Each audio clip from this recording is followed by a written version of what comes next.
right, everybody, thanks for coming. I know you guys, you have the opportunity to go to the strategic credits, and this is not a strategic credit, so I applaud you for coming to this.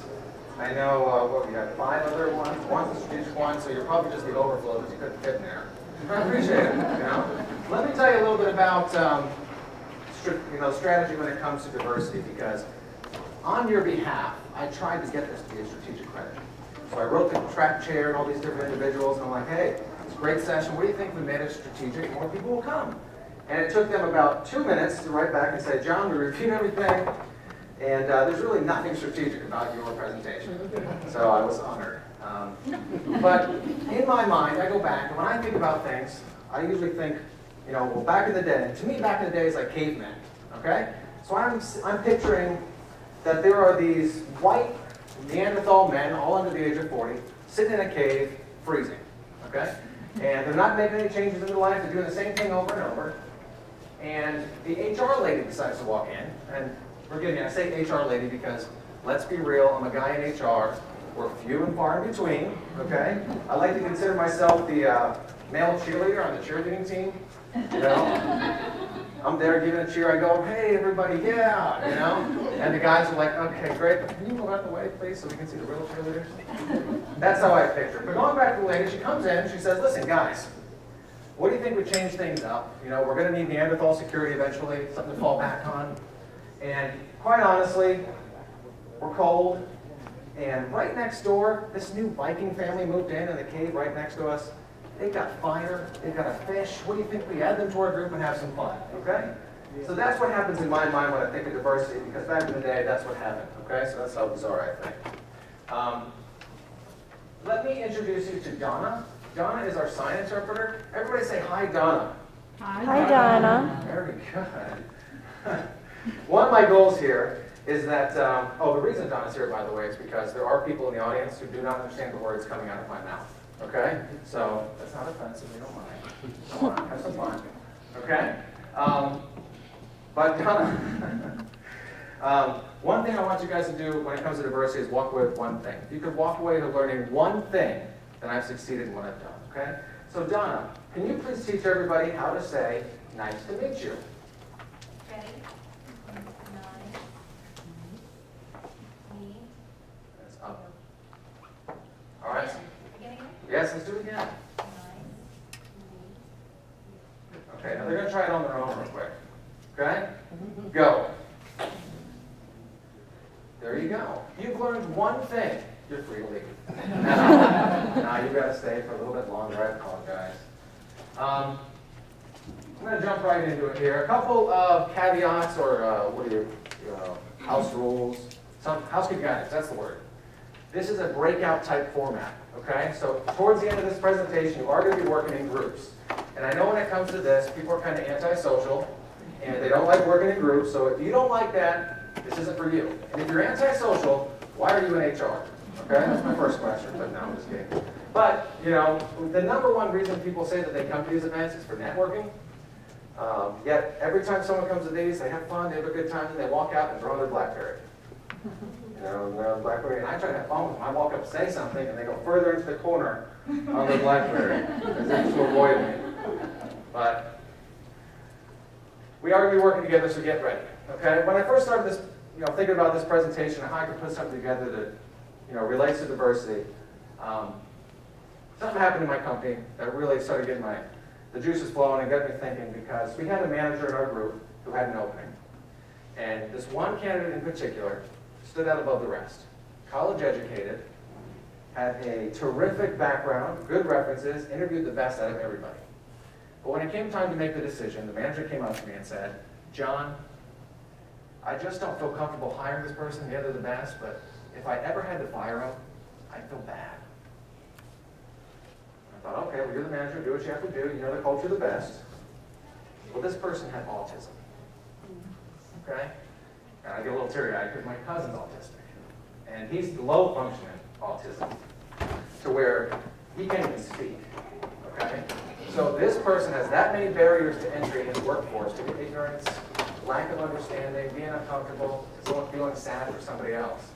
What is my cousin, who's 21 right now, going to face for the rest of his life? So they got me thinking, well, my cousin's autistic. I have a gay grandfather, which is an interesting story. But I'm here, so thank God for grandfather. So I decided to make a little diversity tree to see how diversity relates to me. Okay, so you got me in the middle. If I block that one, I'm sorry, this screen is really annoying. We got me in the middle. I represent myself as an oval. You might be a square, triangle, it doesn't matter. But then what I did is I decided to put everything, take a look at my family from more of a strategic sense, and say, how can diversity as it relates to me, how can I bring that into my company to impact my organization? Because it's something you don't really think about. How many people are familiar with hydrocephalus? You know what that is? Okay. That's water on the brain. Okay, my uncle was born with water on the brain. Now, I'll let you guys have some information in the packets I handed out. You can look at it yourself, Google it. But it's a disability. It limits life activities to an extent. But he is a fantastic employee. And when you have an HR person as a nephew, and really an HR person in your family, I see everything through like an employer perspective. He's worked for the same company for 35 years, never had a sick day, only takes his vacations. He is the greatest employee ever. I wish he would move from New Jersey and work for me. I can't be so lucky. We have no nepotism policy. But he's fantastic. Another one to highlight is my wife. She's a professional tennis player, a former professional tennis player from Romania, so she immigrated here. And her cousin is blind, and she's a blind masseuse. So it's another area that people don't really think about, that you can have, be diverse, have a disability, and participate in it. So in all this, one person, we touch on gender, race, national origin, felon status, veterans, and that's just me. So how can I take that? Because at the time when I was thinking about this, we didn't have a diversity initiative in place. Show of hands, how many people have diversity initiatives in place? Okay, we've got a lot to work on. Okay, not bad. Well, at that time I didn't either, so I started thinking of a way of how I can relate diversity and get something implemented in our company. All right, what diversity isn't? When I talk about diversity, the first thing I like to think about is exactly what it's not. Okay? We all know it's not a number. I have 3 black people, I have 3 Asian people, I have 3 white people. I'm so diverse, it's not even funny. Okay? It's not that. We all agree on that. We all do HR for the most part. We're fine. Required federal stuff. How many work for employees with over 100 employees? So you're large. Good. We all know by September 30th we have to fill out the EEO-1 form. When you send that in, am I the only one that fills that out and goes, oh man, we have that many white people as opposed to, oh God. And then when you go to send it in, it says, I swear under penalty or perjury that the items are true and correct to the best of my knowledge. I read that as, I swear under penalty or perjury that I am not racist, right before I press send. I feel so sick in my stomach. But I press send every year and everything goes well. It is optional, so I like to tell myself. A quota. We know it's not a quota. If you're subject to affirmative action plans, you have government contracts at $50,000 or more, you might have to do that. But it's more than just that. And another HR policy. Although we all like to think it is, right? All right. Yeah. All right, so when we say diversity, what do we have to consider? These categories on the left I like to call the core categories. It's basic things you see, Title VII categories. Okay? We all think about diversity as usually the first things that comes to mind. But then we have a second category I like to call the ancillary categories. And these are the things that your experiences, things that really make you different. How you grew up, okay, your political views, height, weight, TV shows. Where was the black guy in Friends? Everyone watched Friends? What happened? I actually had the opportunity, I worked in Los Angeles, I did acting for a while, okay? And I was on Will and Grace. And even with that show, where were the lesbians? We had 2 gays, no lesbians, okay? Scooby-Doo, they didn't even opt for a minority, they put a dog in. You don't really want to get started on the Flintstones. Closest thing they had to color was the Great Vitamin. Wasn't very good. Got to think about that one. So what is diversity? Quite simply, sorry about that, it's the differences among us. Okay? Anything that makes us different, that's simple. We don't need to go any further than that. Buzzword, inclusion. Oh, what's inclusion? It's the ability to participate equally. That's what inclusion is. So did that autistic person get the ability? Was he allowed to participate with the rest of us? You picture like a baseball game or a football game. He's on the sidelines. Was he allowed to come into the game? That's what inclusion is. It's being included. So when it comes to the diversity and inclusion track that we're all on,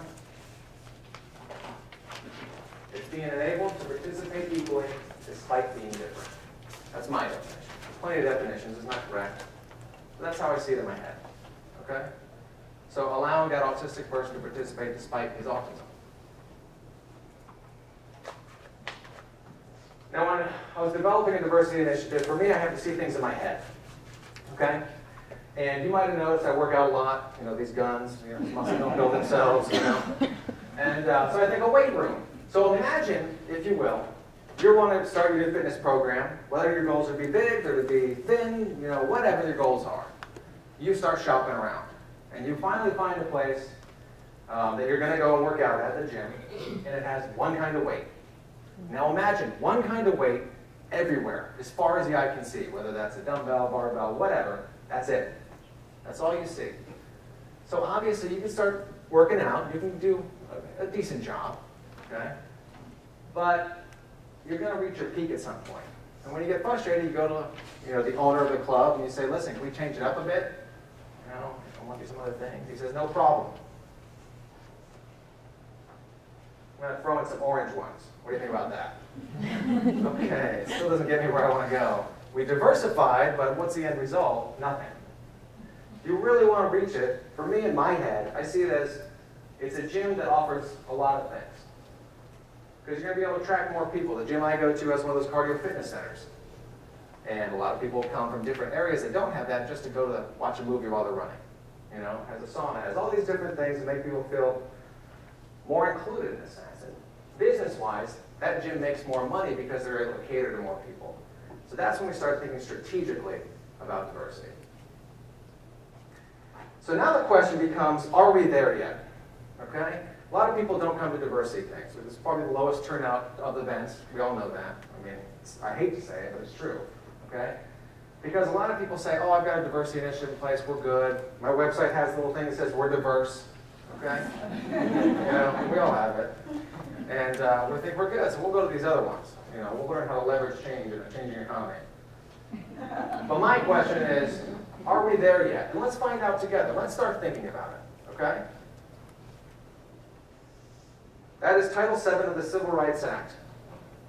As we all know, it states, it prohibits employment discrimination based on race, color, religion, sex, national origin, sexual orientation. Correct? Mm-hmm. Incorrect. Not sexual orientation. Okay? Private employers are not subject. There's no federal way to word that. There's no federal law prohibiting discrimination in employment based on sexual orientation for private employers. John, what are you talking about? I can't discriminate right now. Well, state laws supersede that. Georgia does have a state law against it. City laws supersede that.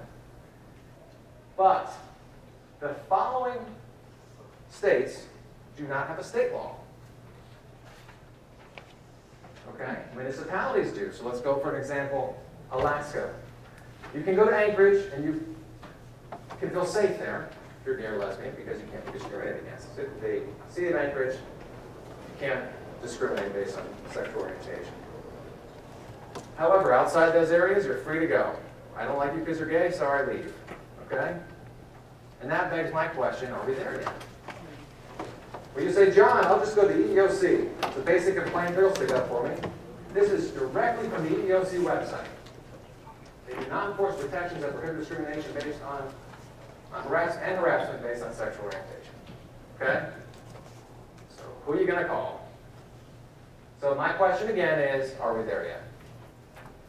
Women in leadership. Can anybody tell me how many, as of 2010, let's go back a year, how many female CEOs are in the Fortune 500? 13. How many? 13. 13. Any other numbers? Nothing? I mean, you can say 40, you can say 2. There we go. 10, 5, I like it. Some participate. 15. 500 of the top companies, only 15 have female leaders. So, Fortune 1000. You think that at least double that, okay? We'll be at 30. How about less? 28 out of 1,000 companies. have female leaders. Okay, that's 2.8%. Xerox was recently just praised on their succession planning. Okay? Because they were the first Fortune 500 company to replace a female CEO with a female. They busted down barriers. They set the example for the rest of the world. Okay? I look at that, and I'm a younger generation. Okay? We don't see things like this anymore. To me, that's not a big deal. Okay? Whatever. Okay? But they were praised. They were hailed for it. And they should be. But this stuff should be happening all the time. It shouldn't be a thought. To which I say, are we there yet? All right, now I need more participation. I know it makes you feel uncomfortable. I'm not going to call anyone. All right, tell me which country do you think this person works? 40 cents an hour to clean hotel rooms. Just a guess. India. India, Brazil, okay. Philippines. Philippines, Mexico. All right, moving on up. 79 cents an hour. And this is so table links. So China, not bad. Not bad. All right, this person is raking in the dough. They're making $2.15 an hour to assemble automobile parts. Korea. I'm telling you the answer right now. What was the first? The answer is United States. Now let that sink in for a second. What's that? The answer is the United States of America, for all of them. Nice. Look, I'll make it dramatic again. Okay? I didn't have the right effect, but now we got it. Okay? And usually I'll go, oh, I can't believe this. How's that? How is that? She says. Wonderful. John, you're crazy, you're insane. Well, okay, what is minimum wage? 5.25, whoever just said that. Okay, what's minimum wage? $7.25. 7 and a quarter, I like that. $7.25 an hour. Okay? Not really. Okay? There is a provision in our wage and hour law that's 73 years old that you can pay a disabled person less than minimum wage. And it's rarely enforced. Now, the way it works is based on prevailing wage. So if you assume, let's say Bob's he can produce widgets at $8 an hour, and Sam, with a significant disability, can only do it at half the rate, they only have to pay Sam $4 an hour. Okay? And it goes on. So when you go back to the 49 cents to clean a hotel room, whoever that is must only change a pillow, what I'm guessing. But that makes you think with the question, are we there yet? So let's stick with disabilities while we're on it. Most developed countries have mandates or laws that say you have to have a certain percentage of employees that are disabled based on your population. So let's say you want to go to Austria, you have 25 or more employees, at least 4% have to have a disability. Okay? And what's the glaring one on there? US. Good old US of A. Stars and stripes. Now you say, John, the ADA. Come on. Americans with Disabilities Act? Surely. Well, let's talk about that. Okay? The American Disabilities Act says we have to create a accommodation, reasonable accommodation, thank you. And if that reasonable accommodation is too expensive, too difficult, too hard on the company, we don't have to do anything. It's an undue hardship. So if I have to put some sort of a ramp, to get onto something, and it costs too much money, I could argue it's an undue hardship. So the question is, are we there yet? The reason I bring up Netflix, last week a lawsuit was put in. There are a group of individuals suing Netflix. How many are familiar with Netflix? You know what that is? Streaming video service. They tried the debacle with Quickster and whatnot. 70% of their films that you watch streaming do not have closed captioning. Okay? Now the statistic I read is there could be up to 35 million hard of hearing or deaf individuals. That could be their consumers. But I guess the people up in Netflix, well, they don't think deaf people watch movies. That's clearly the message they're sending. So they're actually being sued by that right now. Now I can talk about this all day because I don't live it. So I'm going to introduce Donald Galloway. He's going to talk for a few minutes because he actually lives this. Okay, so I'm going to turn it over to Mr. Galloway.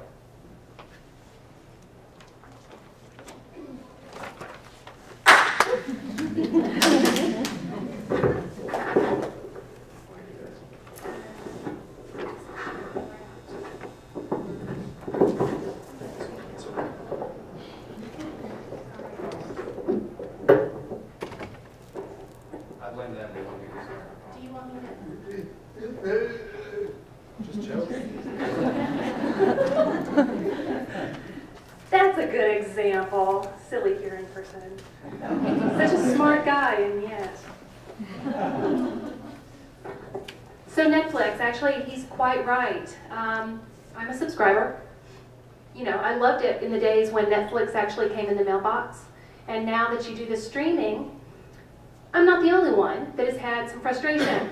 Deaf people, hard of hearing people all over the country are complaining. And now there is a class action lawsuit that has been formally filed. Hopefully, you know, by December 2011, I'll be able to watch movies, but who knows? Technology.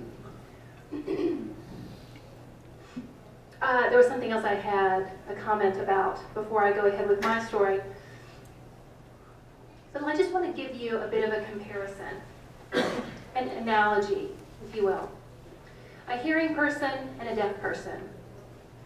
Each of these people have a bachelor's degree and a master's degree in education. One finds a job as a math teacher in a high school program, so does the other. Same track in life, one deaf and one hearing is the only difference in these two gentlemen. Obviously their communication style, their language is going to be different. One speaks the language of the students. The other, a deaf person, doesn't speak well, but can sign. Uses American Sign Language, just like me. I use American Sign Language, ASL. So both of these two gentlemen apply to a school, a deaf school, that's got a math teacher opening. Now, deaf students learn at a different pace because their eyes can only be at one place at a time, so it takes a little bit more time. The hearing teacher, who is not fluent in their language, knows how to delay and work with the students and try to communicate with them, while the deaf teacher is fluent in these children's first language. So maybe you think, I don't see any difference in these two people, just because one is a more fluent signer than the other. But let's take a closer look at this deaf gentleman, this deaf teacher, who perhaps came in from a different state, but likes the idea of this new home place and wants to get a job there in this district. And there's a job that's available as a math teacher in secondary education, and I meet all of the qualifications. I am just as good as any other hearing teacher. So fine, send in my resume, send in my application, and I get my interview date. So before my interview date, I imagine that I make arrangements for an interpreter to meet me there, and I go in for the interview, and the administrator asks the question and says, you know, you look really good on paper, but how are you going to communicate with our hearing students in these hearing classrooms?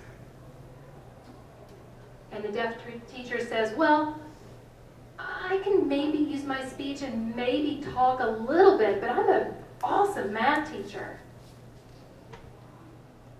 Well, the administrator thinks, all right, so the only real way for this teacher to have access to these students would be to bring in an interpreter, which is an undue burden because now I'm paying 2 salaries for one position, right? And they turn the guy down. An awesome math teacher is let go because they're trying to protect this population of hearing students and the school from an undue burden when it comes to financing 2 positions. Even if it costs the students understanding of math concepts. Think about it. Even though he's a superior math teacher, he's let go. I have another analogy, but I don't want to give you the name of the company. I don't want to embarrass any big companies, but it's a true story, and it's really awesome, and it happened to a friend of mine. So we're going to say it happened to the Orange computer store. Are you with me? Right? I'm not going to tell you the name of the company because I don't want to do any sort of advertising up here, but I'm just saying, Orange. Deaf employee, profound hearing loss, does not use speech, does not use English as a spoken language, only uses American Sign Language. However, he does access English through reading and writing. Signs fluently. He's hired into Orange as a floor sales rep. people come in and they start, bringing their little laptops in and talking about orange computers and how wonderful they are. They have the orange on the back side when you open them up. And they tell them about their orange complaints and how Orange needs to help fix their computers. And they come to this deaf guy, as you sometimes do in the orange store when somebody just bumbles up to you and starts to help you. Now, I'm not going to tell you how this guy communicates with the customer base, but I would like to tell you that at the end of almost every encounter with an employee, the customers are thrilled.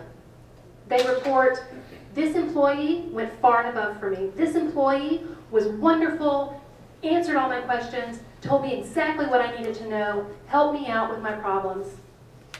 Now, there are 2 hints that I'll give you. Number 1, it happened inside the store, right? So orange employees don't go to your house, right? So you have to go to the store, you go to the orange employee, and this guy, this deaf guy, this salesperson, worked with customers one-on-one. So think about it. Think about how he did that. Now, keep in mind that whenever Orange, the company, had trainings or departmental meetings or things that did like that, a manager that stands up and gives, what sort of announcements and trainings, things like that, Orange would pay for an interpreter to bring in an interpreter so that he could have access to communication. But when it came to one-on-one working with consumers on the floor, he was on his own. No interpreter. None. Everyday work, he was on his own. It's not expected that this deaf man would have an interpreter with him during his 8 working hours during the day. So I will give you another hint. Think about technology, right? So that's where I'm going to stop right now. Next is our activity. Go, John. So we're still going on the Are We There Yet trip. Now, the Institute for Inclusion in the Legal Profession did a study. They just released a study in June, and it was about testing this business case for diversity in law firms. Okay? Law firms and how they relate to Fortune 500 companies. I'm going to try to explain this so you understand it, but the business case for diversity, the one we hear every time we go to a diversity initiative, a diversity presentation, is that if you are diverse, you reach your customer base because of diversity, you're going to make more money, you're going to be better off, life is going to be perfect for your company. Okay? So if you're not diverse, you won't succeed. But is this the case? This study conducted had 52 Fortune 500 companies, 400 of the top law firms, and thousands of attorneys answer these questions. And here are some key results from that. I'm going to try to explain it because it's kind of hard to understand. But few companies, if any, give any type of incentive or bonus or reward to the inside counsel, which the attorneys on the inside of the company, for referring work out to diverse law firms. So they're not giving any type of incentive to do it. Only 12% of those 52 companies actually limit work or pull work away from law firms who are not diverse or who do not consider themselves diverse. So they might throw a thing out that says, you have a diversity initiative, or send me your numbers and what you got as far as your E1 forms. And law firms, they, on average, only 12% really care about this as far as the companies. Conversely, on the law firm side, 0 to 5% of the revenue is derived from Fortune 500 companies who request them to have a diversity initiative. So in my mind, I say, okay, well, if I'm going to make next to nothing, why am I going to change everything inside my firm, the whole culture, everything we do, for that potential 12%, which may or may not take work away, for only 5% revenue max? It just doesn't seem like it's there. The fun facts, which are interesting, of the firms with diversity committees. Now, inside law firms, that's where I work, I'll explain it to you. They have committees for everything. Okay? Every partner's on a committee for something because it makes them feel important and wonderful. The diversity committee are usually found in law firms that have diversity initiatives in place. And on average, they consist of primarily diverse people, usually partners, attorneys, attendees. Okay? So let's say you have 9 people on the diversity committee. This statistic says that 84% of them are actually diverse individuals. So roughly 7 of 9. Okay? Now the executive committee is the area in a law firm where people make the decisions. These are the big guns, okay? They come in, they all sit in the corner offices, they pull out the measuring sticks and make decisions, okay? Only 8% of diverse individuals actually serve on these boards. So this is a case where there's 9 people and you have your token Asian partner out there. Disabilities, this is a funny one to me. Disabilities are so low they don't even report them. No attorney admits they have a disability. I think it's like 100%, but they just don't. I work with them, they're all kind of crazy. What's not fair? Going back to that slide, I forgot to say, are we there yet? Okay. So, it's not fair. 2 million professionals leave jobs annually due to perceived unfairness. It's not fair. That's why they quit. We all might have seen this. We might have experienced it on our exit interviews. That represents $64 billion in turnover. $64 billion. When these 2 million were asked, or a portion of these 2 million were asked why they leave, is there anything that could have been done to save the relationship? There's a couple interesting facts you might be able to take away with you. Heterosexual, non-gay, Caucasian men and women, it's like fair compensation. On average, they're looking for fair compensation. If they would have been fair, they would have stayed. Nearly half of gays and lesbians say better benefits. Right now, my firm doesn't offer domestic partner benefits. So we need to improve on that. That's why a lot of them leave. My favorite, 1/3 of all people just want you to say thank you. Okay? Thank you can save you 1/3 of $64 billion. Give or take, billions. So it's not fair. These are called biases, okay? These are the things you don't really think about of perceived fairness. I'll give you another example of a bias that I think is kind of funny. 15% of all men are over 6 feet tall. They represent 60% of all CEOs. 4% of men are above 6'2". They represent 36% of all CEOs. What's the moral of the story? Next time you have a CEO opening, give me a call, I'll probably get the job. Okay?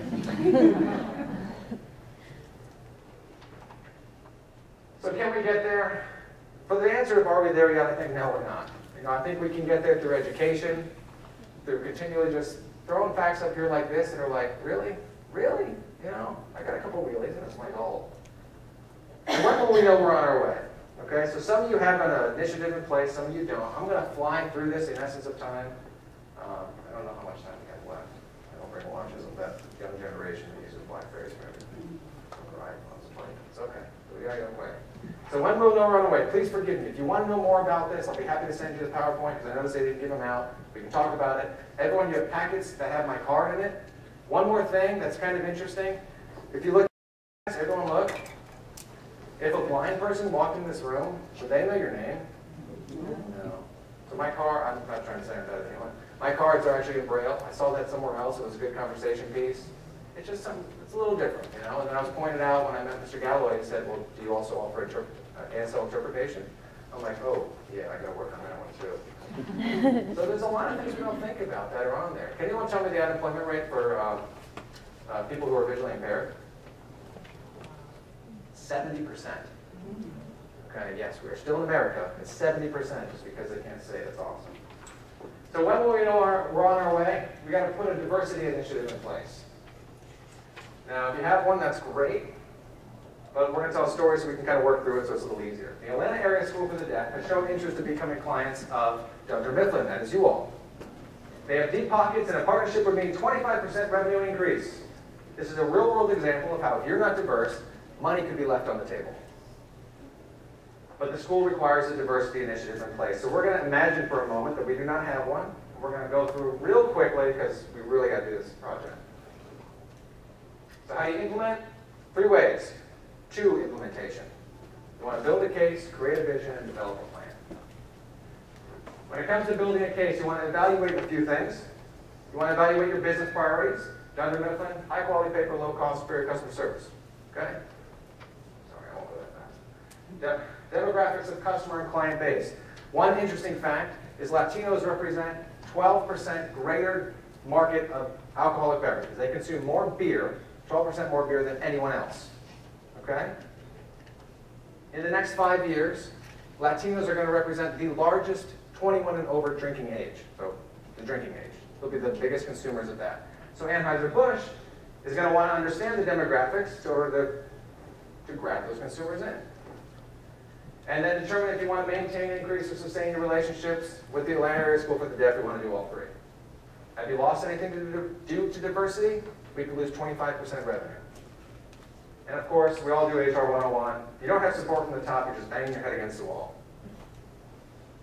So we want to create a vision. Of course, a vision statement, you can Google that for essence of time, but a mantra, you know?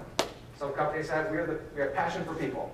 That's our mantra. And people live by it. We want to get your culture to start to embrace diversity. Create a committee. This helps reduce buy-in, increase buy-in and reduce resistance. Try not to look at the slides, you're not supposed to. Okay? And you want to get everyone on that committee, from the bottom all the way to the top. And how will your vision impact your clients, your customers, the community? That's your stakeholders. How is your vision, your created that mantra, that ethos that you have everyone going, living by? How is that going to impact them? And lastly, you want to develop a plan, goals and objectives. You want to gain more accounts, continue to sell. That's Dunder, Mifflin. Training. Say you're Anheuser-Busch, you want to train people how to increase those sales to the Latino market. Your recruiting efforts, you want to find people that are similar to what you're trying to do. And succession planning. Bust down doors, Be like Xerox. Why not? In short, you want to incorporate diversity into everything you do. That's it. It's really that simple to do it. It just takes a lot of work because you've got to gain a lot of support, do a lot of politicking, but you could see results. Okay? So now we're going to do our group breakout. Everyone got a little packet. On that packet, there's a name card that's in Braille. It actually does. You can see it in English and then Braille. Okay? So that is your name. You are that salesperson. Okay? You now have an initiative in place at Dunder Mifflin. Michael Scott has just received a mandate from corporate. The potential client, the Atlanta Area School for the Deaf, has asked for a sales pitch from the sales staff on why the school should use Dunder Mifflin as their supplier. We'll say you guys supply anything from pen, an office, paper, whatever supplier you can be. It doesn't matter. Be creative. Okay? I'm not asking you to create a vision statement. I'm not asking you to create a diversity initiative. I'm asking you to take your diversity. Why does this happen? I'm asking you to create your diversity tree, using your diversity trees, make it work together. You do a sales pitch, a 1-minute sales pitch. And you're going to do the sales pitch to Mr. Galloway. Okay? So you're going to work together in groups. I'm going to have the groups up on the board. Create a unique sales pitch of why he should use Dunder Mifflin. Let's pretend you're all competitors. Okay? So we're going to break up into 5 groups. I'll put the groups on the board here. Take 10 minutes, and then pick whoever you want. It could be all of you, one of you. You're going to present for the rest of us, because that's kind of fun to watch. Okay? So the anti-socials don't worry about it. Okay? And the winning group is actually partnered with Dialogue in the Dark. I don't know if anyone's heard of that. But we have free tickets to Dialogue in the Dark for the winning group. Okay? And then you're going to have 1 minute to make the sales pitch. There's the prize. And this is kind of how I set it up. So here's the front room. Here's John. I'm in front of the room. Okay?